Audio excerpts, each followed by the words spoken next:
Engels, The Condition of the Working Class in England. England in 1845 and 1885.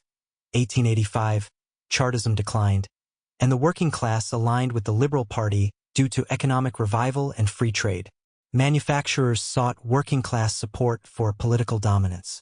Improved conditions for the working class were temporary due to factors like unemployment, machinery, and immigration. Factory workers experienced improvement in their physical and moral condition due to regulated work hours. Powerful trade unions, representing skilled laborers, achieved improved conditions and formed an aristocracy within the working class. The majority of the working class still faced dire conditions, as seen in the impoverished East End of London. The end of England's industrial monopoly will lead to the loss of the working class's privileged position and the resurgence of socialism in England. Preface to the American edition, 1887. The American labor movement rapidly gained momentum in 1885, contrary to initial beliefs that it was impossible in the U.S. The widespread strikes and 8-hour movement led to the formation of a distinct working-class consciousness and a new political party. The American working class rapidly progressed through the stages of class awareness and political organization, unlike their European counterparts. The next crucial step for the new Labor Party is to develop a comprehensive platform addressing the root causes of their grievances. The ultimate goal of the American labor movement will likely align with that of the European proletariat: the conquest of political power to achieve collective ownership of the means of production. Henry George movement, New York, focused on land monopolization as the cause of poverty, proposed land resumption by society and rent regulation, limited by its narrow focus and local appeal. Knights of Labor, a vast, diverse national organization with a vague platform, representing a significant potential force within the American working class, evolving and adapting to find its ideal form. Socialist Labor Party, primarily German immigrants, bringing European class struggle experience and a well-defined socialist platform, needs to shed its foreign identity to gain broader American appeal. Key points. The Henry George movement is too localized and narrow in scope to lead a national labor movement. The Knights of Labor, despite its shortcomings, holds immense potential due to its large membership and evolving nature. It's likely to shape the future of the American working class. The Socialist Labor Party needs to fully integrate into American society and adopt English as its primary language to effectively contribute to the movement. The labor movement in America is fragmented and disorganized, like a disorganized army.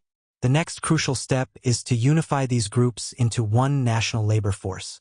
The Socialist Labor Party can aid in this unification by adopting the approach of European socialists. This approach, outlined in the Communist Manifesto, emphasizes prioritizing the common interests of the working class as a whole, rather than promoting sectarian interests. The Communists are the most advanced section of the working class, pushing forward the movement while understanding its ultimate goals. This strategy has proven successful in Europe, uniting the working class under one flag. Preface to the English edition, 1892. The book was first published in Germany in 1845 and later translated to English.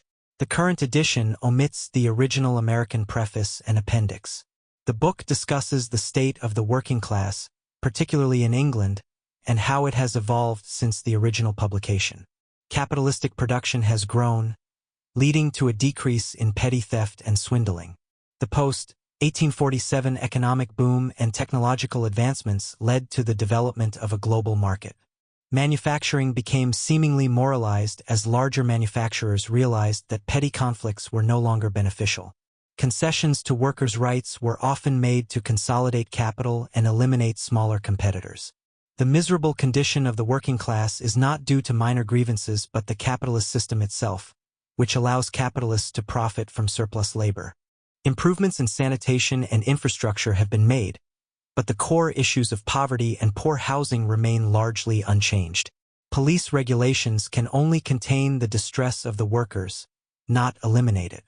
England has moved beyond the early stages of capitalist exploitation, but other countries like France, Germany, and America are catching up. These countries are now experiencing similar labor struggles as England did in 1844, such as fights for shorter workdays and against the truck system. The book hasn't been updated since 1844, but Marx's Das Kapital provides a detailed account of the British working class around 1865.